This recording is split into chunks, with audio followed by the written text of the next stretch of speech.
आप कह रहे किसान की आय दुगनी करूंगा और अपने दोस्तों की आय 300 गुना करूंगा। सबूत है आपके सामने। हमारी आय दुगनी करने का झांसा दिया और अपने दोस्तों की चुपचाप आय 300 गुना करने का प्रोग्राम बना दिया आपने। सब झूठ है।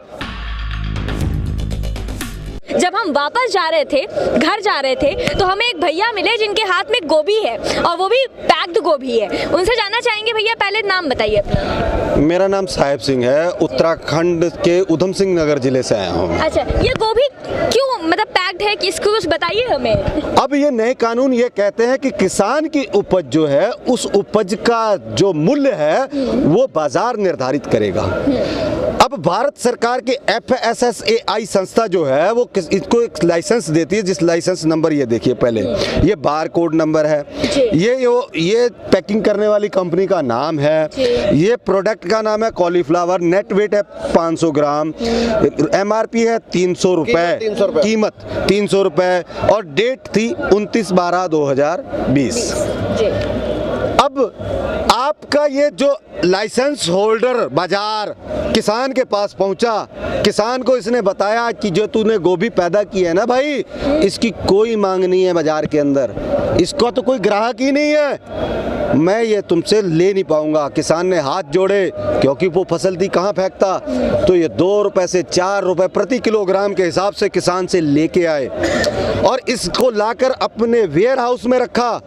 वेयर हाउस में रखने के बाद जो शहर के मेरे उपभोक्ता भाई हैं, मेरे भारतवासी हैं, उनको ये बताया कि इस बार गोभी पैदा ही नहीं हुई है, गोभी नहीं मिलेगी तुम्हें खाने को, और उधर पर्दे के पीछे इसको रैपर किया, लाइसेंस नंबर लिखा, MRP इसकी तय कर दी प्रति किलोग्राम 600 रुपए। अब ये है आपकी ओपन मार्केट, जो किसान की उपज का मूल्य बाजार तय कर रहा था वो, अब इसने किसान से जो 2 रुपए या 4 रुपए किलो की चीज बाजार में लाके 600 रुपए किलो की है। जो ये इतना बड़ा वेरिएशन है, इसका लाइसेंस भारत सरकार ने इसको दिया है, तो ये काले कानून अपने आप में सिद्ध होते हैं कि ये जो 590 रुपए के लगभग का जो वेरिएशन आ रहा है, ये पैसा किसकी जेब में जा रहा है। इतनी बड़ी लूट करने का अधिकार इस कंपनी को किसने दिया? राजनाथ जी, माननीय मंत्री जी, आप 1.5 साल का इंतजार करने को कह रहे थे, 1.5 दिन के अंदर सबूत के साथ आपके सामने पेश हैं हम लोग। ये जो इतना बड़ा वेरिएशन है, किसान के खेत से 200 रुपए से 400 रुपए कुंटल की जो गोभी थी, वो उपभोक्ता तक पहुंचते पहुंचते 60,000 रुपए कुंटल की कैसे हो गई? काला बाजारी बढ़ी या घटी? आप ये भोली भाली जनता को अब समझाइए, जिसे आप समझा रहे हैं कि किसान कानून को समझ नहीं पा रहे हैं। और असल में सरकार को ये तकलीफ है कि ये तो हमने चोरी से कानून बनाया था, इसको किसान समझ कैसे गए? तकलीफ इस बात की है, ये जो काला बाजारी का सबूत है बैच नंबर के साथ, हम MSP का रोना रो रहे हैं, हम सड़कों पर पड़े हैं, हमारी तादाद लाखों में है, आपको दिखाई नहीं दे रहा है। और बॉम्बे में एक हीरोइन का छोटा सा छज्जा क्या टूट जाता है गैर कानूनी, आपकी पूरी सरकार रुदाली विलाप करना शुरू कर देती है, और आपको सड़कों पे पड़े किसान नहीं नजर आ रहे, मौतें नजर नहीं आ रही, आपकी संवेदनाएं कहाँ चली गई हैं?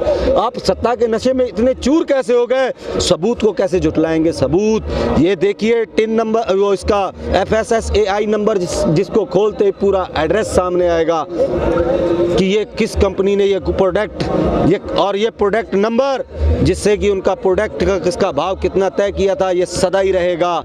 ये आपके सामने सबूत है, ये इस चीज की पुष्टि करता है, कि ये आपके कानून जो आपने बनाए हैं कानून है। MSP ना होने की वजह से किसान को कुछ नहीं मिला, व्यापारी पे नियंत्रण होने की वजह से काला बाजारी हुई, जो आपने भंडारण की क्षमता खोली उसकी वजह से काला बाजारी हुई, और देश में आर्थिक विषमता पैदा हुई। इससे ज्यादा और सबूत किसान क्या लेके आए आपके पास?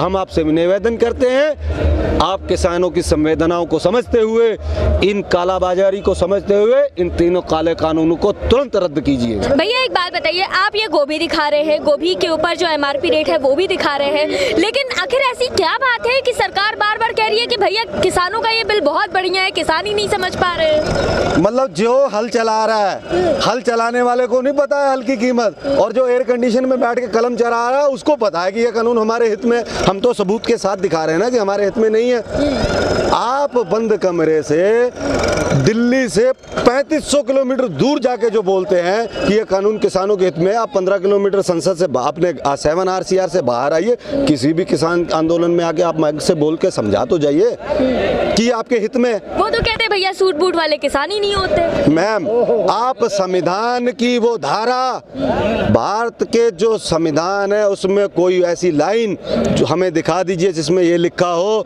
कि सूट बूट सिर्फ अमित शाह जी के बेटे जयंत शाह पहनेंगे, किसान का पुत्र नहीं पहनेगा। अभी सूट बूट उतार कर पत्तों के कपड़े पहन लेते हैं। वो तो कपड़ों से पहचानते हैं ना भैया। क्या? वो तो कपड़ों से पहचानते हैं। हम पत्तों के, मेरी बहन, हम पत्तों के कपड़े पहनने के लिए तैयार है। आप संविधान की वो लाइन तो पढ़ा दीजिए जिसमें ये लिखा है कि सिर्फ उद्योगपतियों के बच्चे ही कपड़े पहनेंगे, किसान के बच्चे कपड़े नहीं पहनेंगे। तमाम आदमी किसान है, एक भी आदमी जिसकी आय दुगनी हुई हो, हमारा कर्ज, आपकी कैबिनेट के लोग पूरी जिम्मेदारी के साथ टेबल ठोक के बोलते हैं कि हमने जो किसानों का ऋण का बजट था उसको दुगना किया, तो ये किस बात का सबूत है भाई?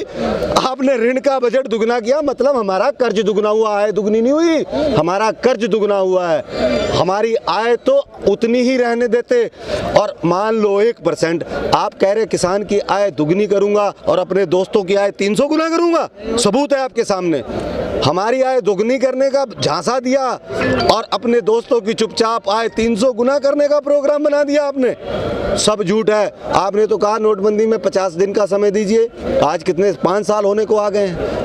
आपने तो हर बार समय मांगा, हर बार आप झूठे साबित हुए। आपने तो ये भी कहा था कि दोस्तों जिस दिन हम सरकार में आए पहला ही दिन होगा, पहला ही काम होगा, किसानों की कर्ज माफी होगी, स्वामीनाथन रिपोर्ट लागू होगी। हुए? अरे हुए भाई।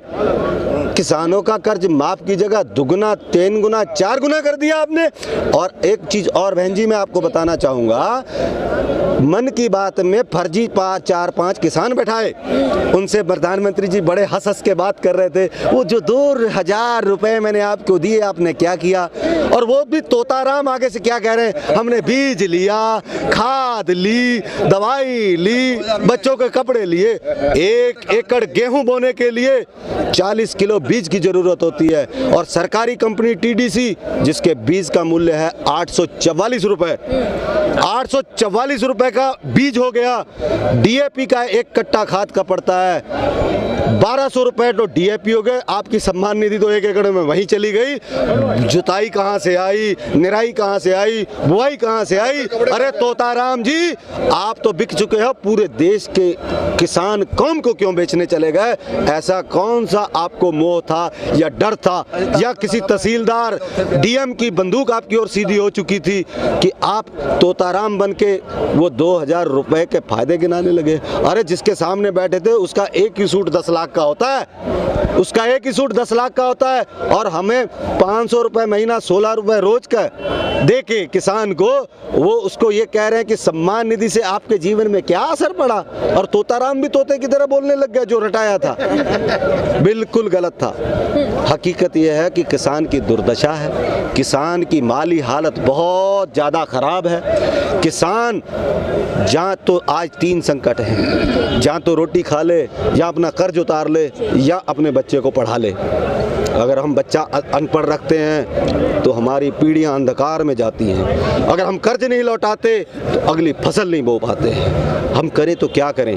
स्थिति ये है, ग्राउंड जीरो ये है। आप जिनको नकली किसान बता रहे हो, आपके पास देश की टॉप से टॉप सुरक्षा एजेंसियां, इंटेलिजेंस एजेंसियां, जो इंटेलिजेंसी के लोग हैं, आप उनसे जांच कराइए ना, ये जो कैमरे पे बोल रहे हैं ये असली हैं नकली हैं। और अगर हम नकली हैं, हम श्रीलंकन हैं, हम माओवादी हैं, आतंकवादी हैं, खालिस्तानी हैं, तो हमें जेल में भेज डाल दीजिए। आप सिर्फ जनता को बताए पड़े हैं कि ये लोग वो हैं, ये हैं, आप कार्रवाई कीजिए।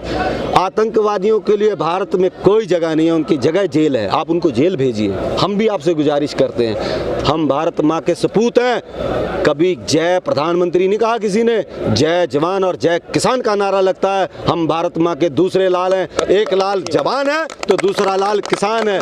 भारत माँ के लाल हैं हम, लाल राष्ट्रवादी हैं हम असली देशभक्त सड़कों पे पड़े हैं। ठीक है, क्या लगता है इसके पीछे सरकार की आखिर क्या मंशा है जो वो इस बिल को वापस नहीं लेना चाहती? सरकार की मंशा ये है कि एमएलए एमपी कैसे खरीदें। जी। एमएलए एमपी खरीदने के लिए उनको अंबानी अंडानी से दोस्ती चाहिए, इनको सत्ता चाहिए, उनको पैसा चाहिए। देखो अव्वल नंबर पर लाने के लिए अंबानी कुछ भी करने को तैयार है, इधर सत्ता में रहने के लिए कुछ भी करने को तैयार है।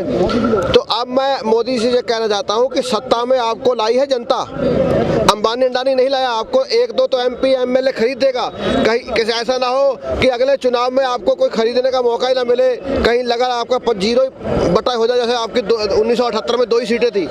तो मैं ये कह रहा हूँ कि इनका मकसद है। अब देखो अंबानी ने किसानों से पंगा लिया, वो चौथे नंबर पे था, उसका 50,000 करोड़ का शेयर गिरा, वो आज 14वें नंबर पे पहुंच गया। किसानों से जिसने भी पंगा लिया, सरकार ने लिया है, चाहे फैक्ट्री वालों ने लिया, चाहे इंडस्ट्री वालों ने लिया, वो लोग 14वें से क्या 140वें नंबर पे भी जाएगा। और मोदी जी आप अपनी खैर बनाइए, अगर आपने ये कानून वापस नहीं लिया तो ये सच कह रहे हैं किसान, एक एक किसान आपको सत्ता में हटाने के लिए काम करेगा। फिर आप जिंदगी में कभी बीजेपी मैं कह रहा हूँ आ ही नहीं पाएगी सत्ता में कभी।